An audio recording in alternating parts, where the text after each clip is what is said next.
Renungan Harian, Telinga yang Peka. Baca, Kisah Para Rasul pasal 3 ayat 1-10. Perikop, Petrus menyembuhkan orang lumpuh.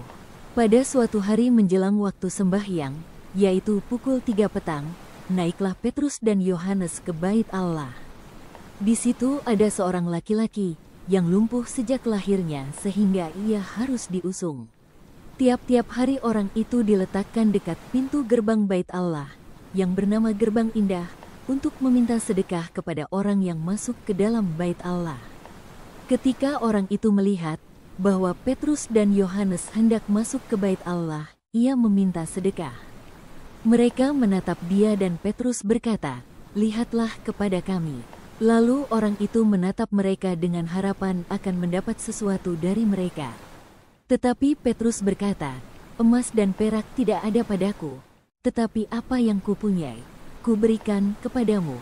Demi nama Yesus Kristus, orang Nazaret itu, berjalanlah." Lalu ia memegang tangan kanan orang itu dan membantu dia berdiri. Seketika itu juga kuatlah kaki dan mata kaki orang itu. Ia melonjak berdiri lalu berjalan kian kemari dan mengikuti mereka ke dalam bait Allah, berjalan dan melompat-lompat serta memuji Allah. Seluruh rakyat itu melihat dia berjalan sambil memuji Allah.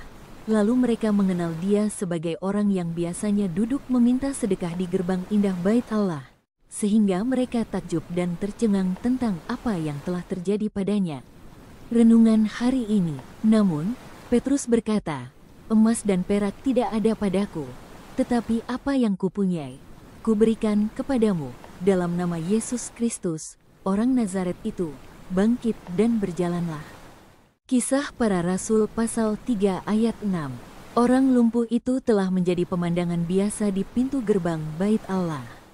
Setiap hari ia duduk di sana untuk meminta sedekah, dan orang yang lalu lalang menuju bait Allah memberikan derma seikhlasnya.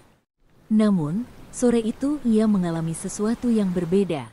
Petrus juga mendengar seruannya meminta sedekah, tetapi memberikan respons yang lain. Ia tidak memberikan uang atau makanan, tetapi sesuatu yang jauh lebih bermakna bagi orang itu, kesembuhan dalam nama Yesus Kristus.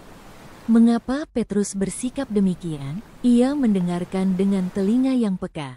Ia mencoba menilik lebih jauh kebutuhan sesungguhnya orang lumpuh tersebut. Orang itu meminta uang, dan uang memang bisa menjadi solusi sementara bagi masalahnya. Tetapi benarkah hal itu yang dia butuhkan? Kadang-kadang seseorang meminta sesuatu yang tidak dia perlukan. Petrus pun mendengarkan dengan saksama, menimbang-nimbang dengan cermat, dan menyadari bahwa kerinduan terdalam orang itu tidak lain adalah mengalami kesembuhan. Dalam berkomunikasi, kita kerap mendengarkan dengan ancang-ancang hendak menawarkan solusi praktis secara cepat. Padahal, kita perlu menyimak lebih dari sekadar kata-kata lawan bicara kita, tetapi juga emosi di balik kata-katanya. Ketika seorang teman berkeluh kesah menumpahkan masalah, misalnya, tidak perlu kita terlalu cepat mengambil kesimpulan. Bisa jadi ia tidak mengharapkan solusi atau nasihat. Bisa jadi ia hanya memerlukan perhatian dan telinga yang mau mendengar. Tanggapan berdasarkan telinga yang peka bakal lebih bermakna bagi sahabat kita. Kesimpulan, jawaban yang terburu-buru merusak komunikasi. Jawaban yang penuh pertimbangan melegakan hati.